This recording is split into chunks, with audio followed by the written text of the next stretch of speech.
একবার এরকম করে চিকেন বানিয়ে দেখবে, খেতে খুব সুন্দর। প্রথমে একটা সসপ্যানে দুটো কাঁচা পেঁয়াজ, একটা টমেটো, একটা আদা কুচি আর একটা রসুন কুচি সিদ্ধ করে নিয়েছি। এরপর একটা মিক্সির জারে সেদ্ধ করা আদা রসুন গুলো, তার সাথে একটু কাঁচা লঙ্কা, একটু কাজু দিয়ে পেস্ট করে নিয়েছি। এরপর কড়াইতে তেল দিয়ে আলুগুলো ভেজে নিয়েছি। ওই তেলে এক চামচ ঘি দিয়ে দিয়েছি। ঘিটা গলে গেলে গোটা গরম মশলা, তেজপাতা দিয়ে একটু নেড়ে চেড়ে আগের থেকে জল ছড়ানো চিকেনটা দিয়ে 10 মিনিট হাই আঁচে ভালো করে ভেজে নিয়েছি। এরপর দিয়েছি পেস্ট করে রাখা মশলাটা।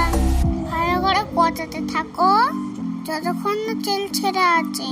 তেল ফাঁকে একটা বাটিতে 1 চামচ হলুদ গুঁড়ো, 1 চামচ জিরে গুঁড়ো, ধনে গুঁড়ো, কাশ্মীরি লঙ্কা, ঝাল লঙ্কা একটা পেস্ট বানিয়ে দিয়েছি। মাংসের মধ্যে দিয়ে কষাতে থাকবো। একটু ঢাকা দিয়ে কষিয়ে নিয়ে যখন দেখবো তেল ছেড়ে এসেছে, আগে থেকে গরম করে রাখা জলটা দিয়ে